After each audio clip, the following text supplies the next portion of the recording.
Some of you may have seen last week the first pictures from the new James Webb telescope. It's pretty remarkable. This is the first picture. They put it out on the internet. And if you had a high enough resolution, you could keep zooming in and keep zooming in. Each one of those little colored dots is a galaxy. This is the farthest we've ever been able to see. It's really cool. It's really amazing, but it gives us two choices. And which direction we choose in light of something as amazing as this really instructs our conversation for this morning.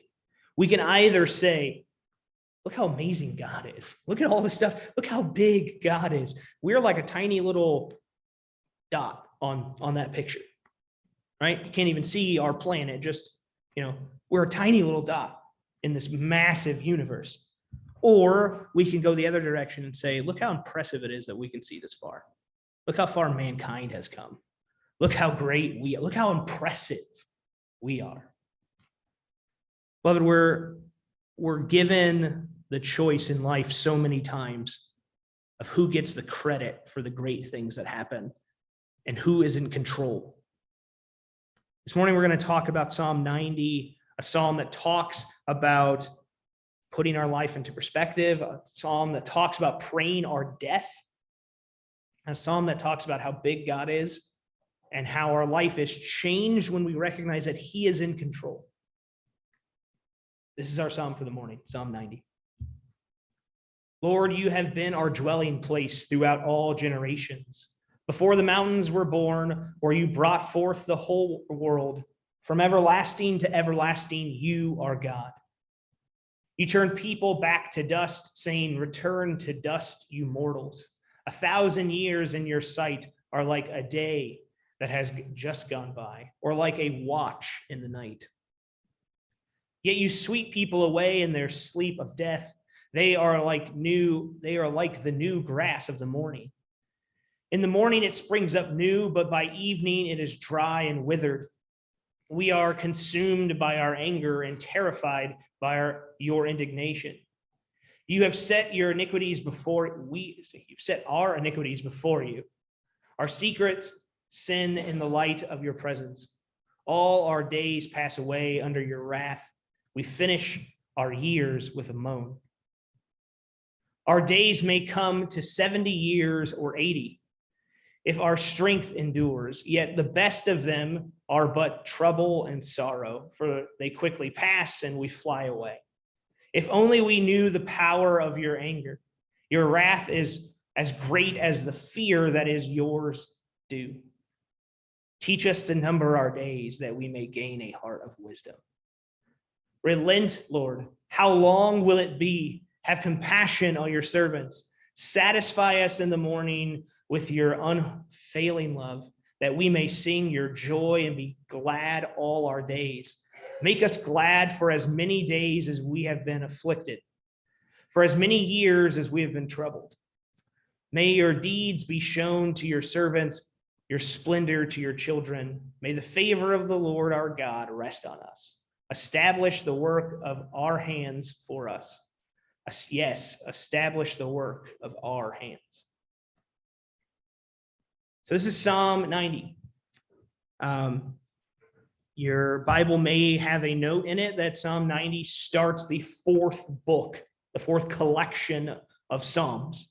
And it is obviously the 90th out of 150, but again, they're grouped by theme and they're grouped in a very specific way that makes the argument flow. They're not chronologically, because this psalm is widely held historically to be the oldest psalm of all of them. That's because it's the one that we credit to Moses for writing. But we need to know the context, right? So we have an author. Where is he writing this from? Again, we don't know exactly, but many people who know way more about the Hebrew Old Testament than me believe that Numbers 20 is a fitting setting for Psalm 90. In the book of Numbers, there's lots of things going on with the Exodus and the wandering, but in Numbers 20, three very important, impactful, and kind of discouraging things happen to Moses. In Numbers 20, two significant deaths happen for Moses. First, his sister Miriam in the very first verse of the chapter, and then later at the end of the chapter, his brother Aaron. So he's lost his two closest confidants, his two dearest people in his life. And if you've heard the story of the Old Testament before, you know what happens. They complain a lot. They're like, hey, why don't we go back? Let's go back to Egypt. Wandering in the desert is horrible. The food is bad here. Let's go back and be slaves again. He's lost a lot. He's frustrated with what's going on, and he strikes the rock instead of speaking to it. And so in Numbers 20, the final kind of shoe to drop for Moses is that he's told by God that he will not be entering into the promised land. So he finds himself grieving the loss, having experienced a lot of loss, out in the middle of the wilderness. This is the context. This is kind of the heaviness that comes into this psalm, but shines a little light on how profound it is that he still worships God. The structure is basically two halves. The first half is Moses praying using us and you language. The us is humanity, the you is God, God compared to us. The first 6 verses is talking about how God is great and God is in control. And the next 5 after that are about how we are broken and we are finite and we are not in control. So those are the juxtaposition. Verse 12 is the turning point. It's the center petition of the prayer, what he asks of God, that we would count our days. And the second half is a numbered life of wisdom. We see what it looks like for the work of our hands inside the wisdom of God to be put into place. So this is our context. This is our structure. We'll unpack it together. Verses 1 and 2 says, you have been our dwelling place, right? Think of, again, them wandering. They have not had a place to call home for a very long time. Many of them, almost all of them, were either born in Egypt as slaves or in the desert wandering. They have never been Canaanites. They have never lived in the promised land. They weren't there pre-going to Egypt. They've had no place to call home. And so their home is God. God is their dwelling place. Charles Spurgeon, in his sermon on Psalm 90, says, not in a tabernacle or the temple do we dwell, but in God himself. This is one of the divine and profound truths of our faith, that we meet in this building, but we are dwelling in the presence of God. He is who covers and shields and keeps us.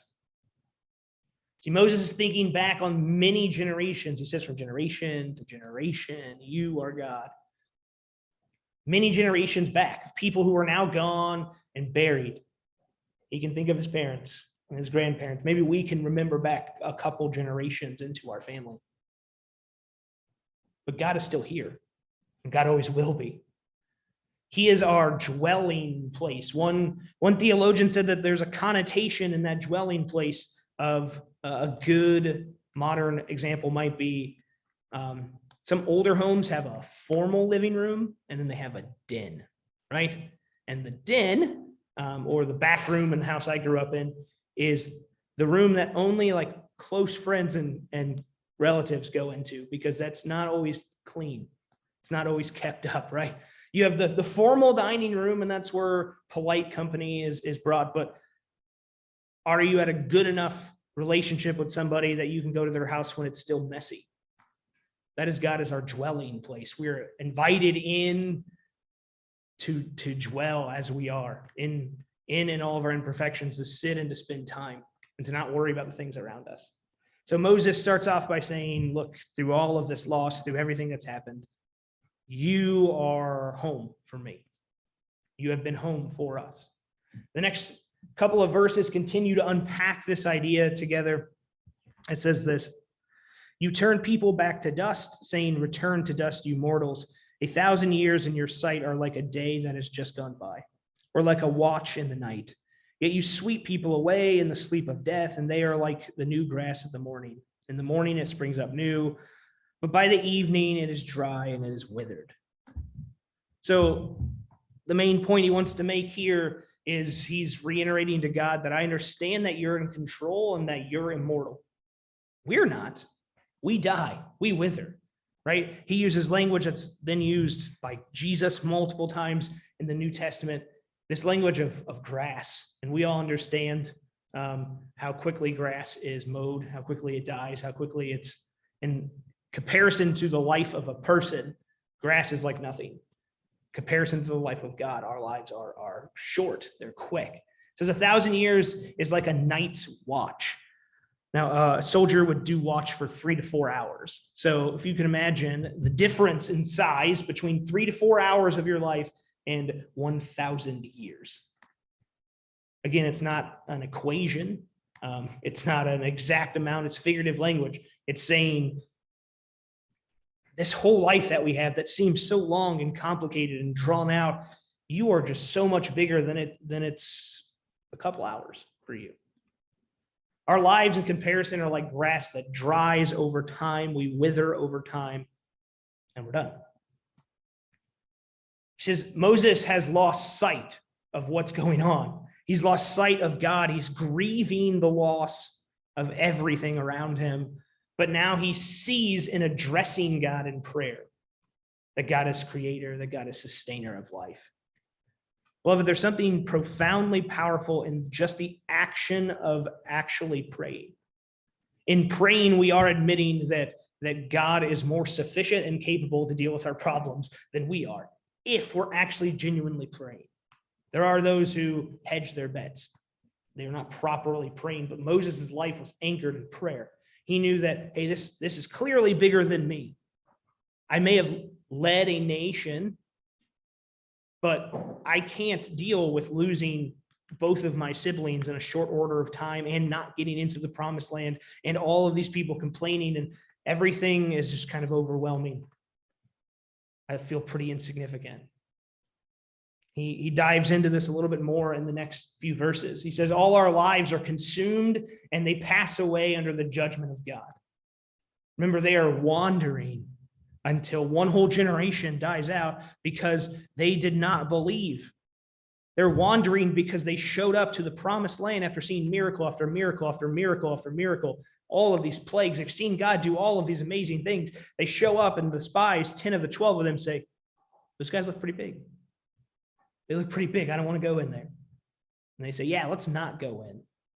And God says, this is the home that I offered you. You have that little faith in me that I would deliver it to you because those guys are kind of big and scary. So you're going to wander. This generation is unfaithful. So their lives have been deeply consumed with the consequences of their own actions. They're just nomadic people wandering around in the desert, living off of bread that shows up in the morning, water that comes out of rocks. They have not had what we might consider a luxurious or a high threshold for standard of life. He says they do not see the greatness of God and his power. They don't recognize it because of their condition. Now, there's a very interesting passage here because oftentimes we talk about how long people live in the Bible and they're very big numbers, but translated into the English, it says we basically have 70 years. If God gives us a strength, 80, right? That might be a daunting task for some of you who are north of 70 or north of 80, but it's a true statement that we have 70, maybe 80 years of life on this planet. God will bless some of us with more, but that's what we have, right? He's having a real epiphany moment here of like, I don't have 700 years to rebuild and do everything all over again. You've given me this one little window of life, and it seems so brief. It seems so troublesome at times. Then in verse 11, he says, if only we knew the power of your anger. So the power of God's anger is an interesting wording in the English, but what it means is this, that God is powerful. His anger comes from love. They're not recognizing the fact that their wandering is because of their own wrongdoing. If they would only recognize that in this whole situation, God is still in control. It Seems like nothing's in control, and sometimes maybe I'm in control, but mostly nothing's in control because I'm just aimlessly wandering. If only we could recognize that God is in control. Beloved, they didn't magnify God. They diminished him in their hearts and in their minds, but not in reality. The James Webb telescope does something interesting, something that you and I can't do. It magnifies the universe. It shows us. It proclaims to us what we cannot see. The task of God's people then and now is to magnify God. It doesn't make him greater. It just allows other people to see how great he is. And when we fail to do it, it doesn't make him lesser. It just makes us ignorant of the fact that he is great. He's calling for a magnification of God's greatness in his own people, in his own heart. This is the turning point, because verse 12 is at the heart of this. It's the main petition of his prayer. It's what he's asking God to grant him. Teach us to number our days that we may gain a heart of wisdom. It's an interesting prayer. It's not one I've ever prayed before, to ask God, here's the deal. Remind me that I'm probably going to die soon. It's not a prayer that maybe we want to pray, but it's one that he says will give us this perspective to magnify God, to see things that are important and things that are not important. See, Proverbs 9:10 says that the fear of the Lord is the beginning of all wisdom. And so if we understand that God is powerful and we are not, and thus we will pass away because of our sinfulness, though we will have eternal life, we will physically die. We number our days in that way. We don't buy into some of these things that the world tries to tell us, that there's ways around dying. Right? I still will always remember being a kid and having to have somebody explain to me why baseball great Ted Williams wanted to be frozen so that he could possibly be brought back later. And I thought, what is happening? That doesn't make any sense to me. These are things that we get convinced of. We can live forever. But the fear of the Lord is the beginning of all wisdom. And so if we want to live wise lives, God, teach us to number our days. Teach us to remember that we are human, that we are immortal, that we only have a short life. In our Luke series, we talked about the parable of the rich fool. If you remember the story, the man had an excess of crops. He had a very good year. God blessed him. And he said to himself, well, I'm going to build really big barns for myself, and I'm going to store them up. And then here's all the things I'm going to do with the extra money. And God said, you are a fool, for you think your wealth makes you control tomorrow. I control tomorrow. Your life will be demanded of you tonight. No amount of success in this life promises us tomorrow, promises us our 5-year plan, promises us our 10-year plan. We are small. God is big. We are not in control of tomorrow. We cannot put off death. See, the Message translation or paraphrase of the Bible says, rather than teach us to number our days, it says, teach us to live well. Teach us to live the way that we are designed to live, the way that we ought to live. And beloved, living well is not avoiding death. It might seem paradoxical at times to say, death and living are opposites, but avoiding death is not living well. Medieval theologians and scholars would often have a skull sitting on their desk. And it sounds morbid to us, but the skull was there to remind them always that they were mortal. Because they had the task, they were given the task of pondering some of the biggest questions in the world.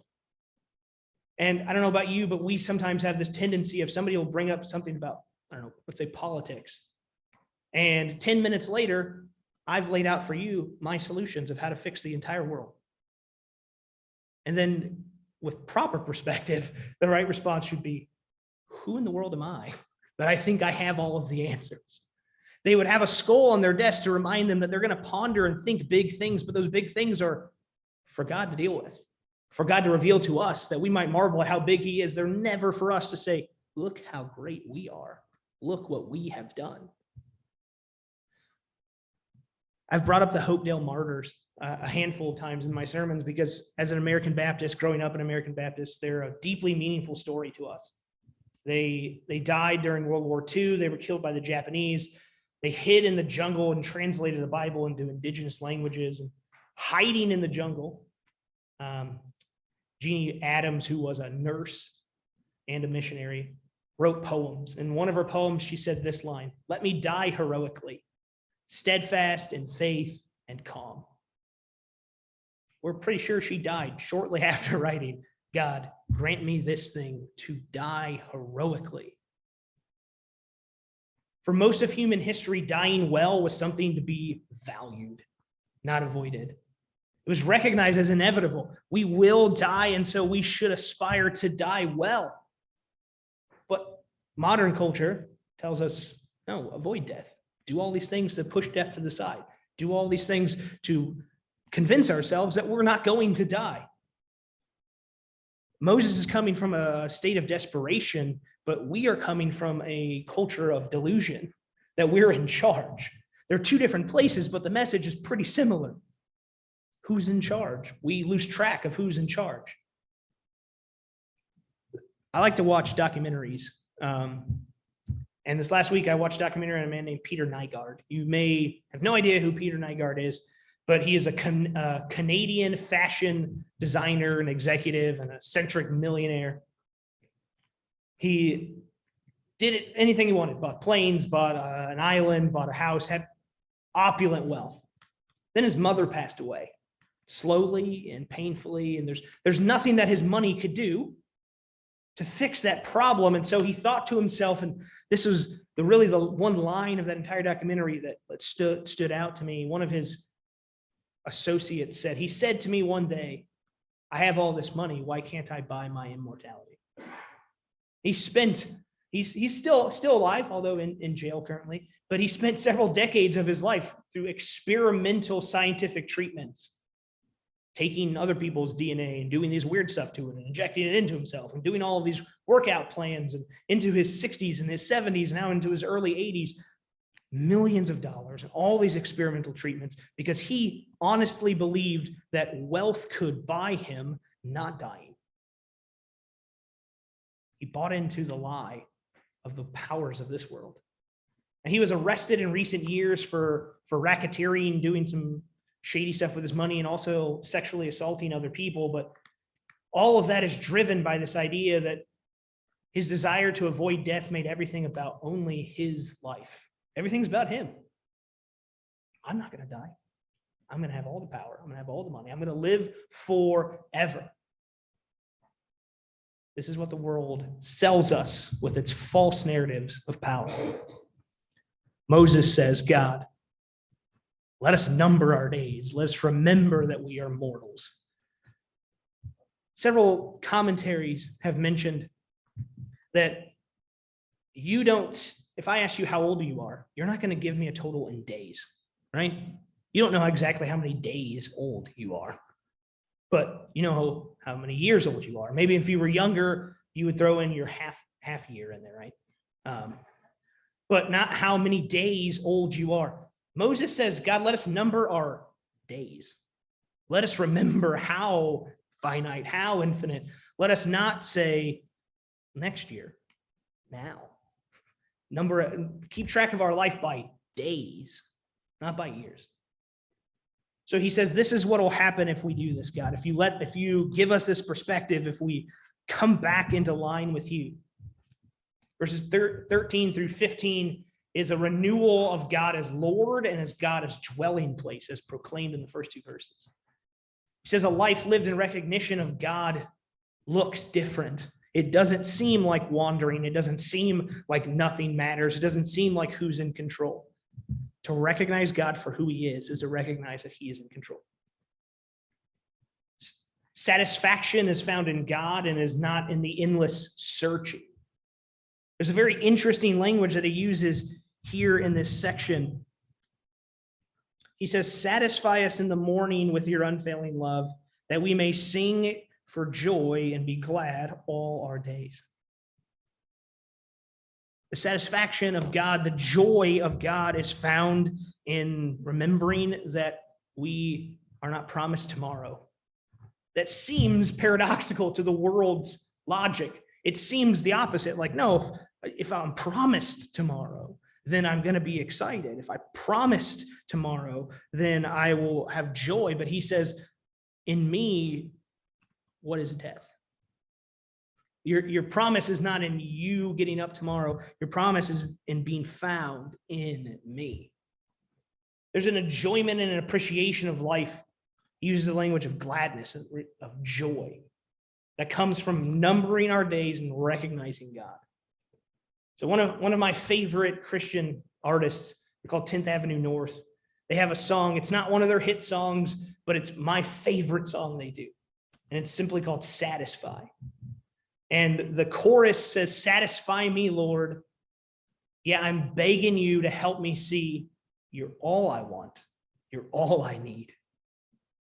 This is the satisfaction that Moses is talking about, of getting up in the morning and saying, look, I'm not going to strive for control today.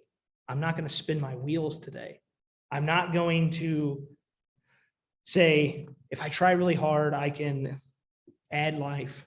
If I try really hard, I can take control of this. He's saying, no. Remember who's in control. Remember that when I get up in the morning, God is what I need. When I go to bed at night, God is what I need. This is where joy comes from.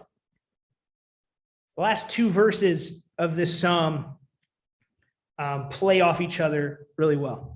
Verses 16 and 17 say this: May your deeds be shown to your servants, your splendor to their children. May the favor of the Lord our God rest on us. Establish the work of our hands for us. Yes, establish the work of our hands. So may we see what you are doing. May we see what's happening. Have you ever experienced something like you didn't know how hard someone worked? You didn't know all the effort they put in until you were given a chance to see behind the curtain, to see all the effort that goes into it, right? The pastoral joking is always, we only work one day a week, right? Because nobody sees the work that we do Monday to Friday. They show up on Sunday. Oh, that guy just works on Sunday. But becoming an associate pastor and seeing all the work that these great men of God did Monday through Saturday gave me an appreciation for what they did. Getting in high school to see all of the work that our head custodian did, outworked everyone in that building. But all you ever see him do as a student is just putting trash into a bigger trash can. When we can see it, we have an appreciation. This is the prayer. This is the petition. Seeing what God is doing is going to allow us to number our days. It's going to allow us to hold things in perspective. So again, it's like a kid saying to its parent, look, I'm sure you do stuff, but I'm not really sure what it is you actually do.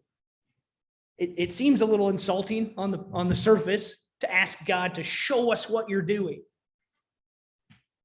But we need that perspective because we get tunnel vision. It says, may we participate in what you're doing.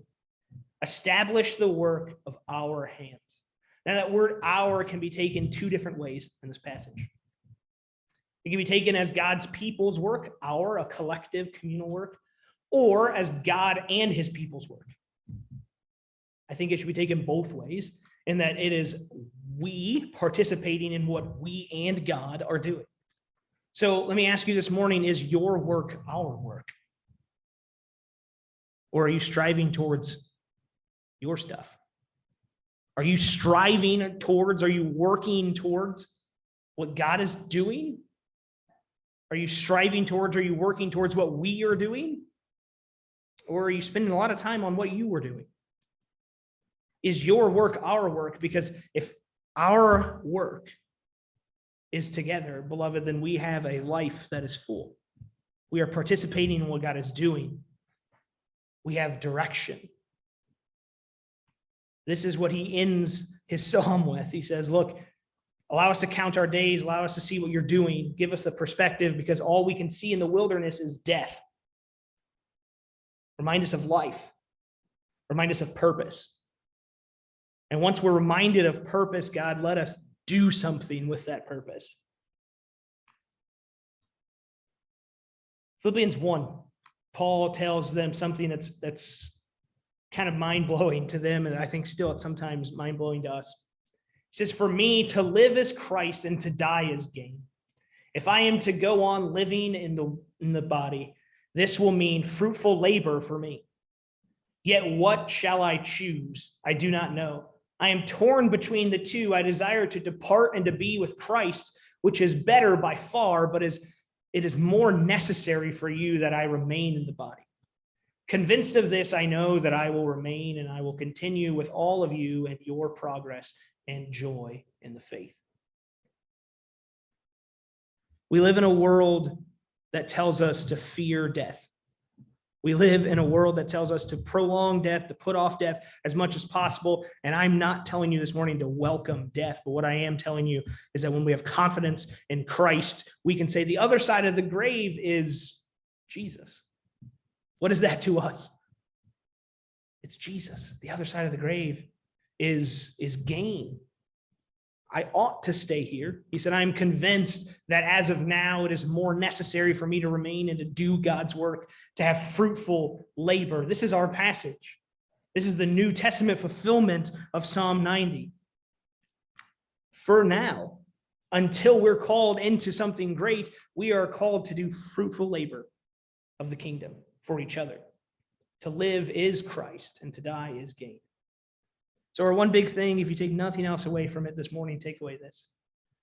Our sanity is tied to God's sovereignty. Let me say that again. Our sanity is tied to God's sovereignty. It is literally insanity to think you're in control. You're not. You're not in control.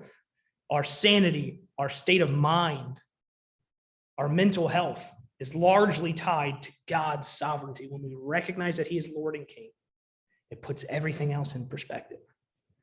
Satisfaction and freedom from the fear of death is found only in recognizing God is in control. We talked about certainty and death with our youth this morning, and how we have confidence past death, which seems daunting, but we know it's because it's not what I do past the grave, it's what God has done that I live past the grave. I have no confidence that if I die, that my body will just like fight back and I'll come back to life. No, I'll die. We all die. We have confidence in God. Our sanity is tied to God's sovereignty. Satisfaction and freedom from the fear of death is found only in recognizing that God is in control. Beloved, so what do we do? The question we always ask is, so what? How do we apply this into our lives? How do we apply Psalm 90 and Philippians 1? We pray for perspective to see God work. We need to constantly be telling God two things. God, you are great and you are at work. God, show us that you're at work so that we don't forget the first thing. Because we need a lot of reminders. Again, that's why there's sticky notes all over our church. We need a lot of reminders. Beloved, if we forget our car keys 4 times a day, we can forget things that we don't physically see with our eyes. The second thing that we do is we participate in what he's doing so that his work is our work. So that's not your work, it's our work. When we see what he's doing, and only when we see what he's doing, can we start doing what he's already doing. We can't just walk in and assume we know what God is doing in any and every circumstance and just say, this is what I ought to do. We have to see what God is doing and then enter into what he is doing. Beloved, we communally remind each other to number our days, right? I don't mean just fixating on death. There's nothing on the surface that is valuable about just fixating on death. There's something inherently valuable in remembering that we are finite and God is infinite. So we don't assume that we know what tomorrow holds, right? One of the hardest things in life to grasp is something that you've never seen before. Because you're like, whoa, like I was pretty sure I knew how that was going to turn out. You might have even said something like, been around the block before, seen this, I know how this is going to pan out. And then it doesn't pan out the way that you thought. It's difficult. So we are called into a communal life that doesn't assume we know tomorrow, that doesn't push off work that we can do now, that doesn't worry about this, that we are out of our control, it doesn't worry about things that are out of our control. So one of my favorite statistics to tell our young people all the time is that 1 in 5 Americans worry about a health condition that they know is worsened by worry. 1 in 5. We know, doctor says not to worry about it. If we do, it's going to get worse. But I'm going to worry about the worrying about it, making it worse. It's what we do. We want everything in our control. And so it's a process. It's a together thing. You as an individual will fail at this. There will be times when you grab control. There'll be times when you become audacious enough to say, 5 years from now, I will be this. But as a community, we are there to tether each other back and say things like, we ought not look too far down the road. We ought not say things that audacious, that bold, right? We humble ourselves. We number our days as a community. So let's talk as an individual for a minute to close. Later in that same poem that Jeannie Adams wrote shortly before she died, she says this: death is but a door that opens that we may enter life. What's on the other side of the door of death, beloved? For those who are found in Christ, it's more life. It's just a new chapter of life. It's a better chapter of life. We go through the door of death and we find more life on the other side. It's like one of those prop doors that you see on a movie set where you can see around the other side. You already know what's on the other side of the door. We have confidence. But one of the themes that we've found in Psalms so far is that if we don't pray and center these things in our lives now, when the chaos comes, we're unlikely to have the habits formed to have good perspective. So if we don't live confidently, free of the fear of death now, when we're on death's doorstep, the confidence will not magically appear. The last few months, I've been getting pushed by this book called The Slavery of Death by Richard Beck. And he goes through all the different ways that the single most pervasive way that sin finds its way into our lives in the Western world is through the fear of death. So if we can free ourselves of someone holding, I will kill you, I will end you, these power structures in our lives, if we can get away from the fear of death and dying, we are liberated to live life in a way that we've never done it before. So, beloved, tomorrow is not promised, but God's promises are always true. And for that, we rejoice. Will you pray with me?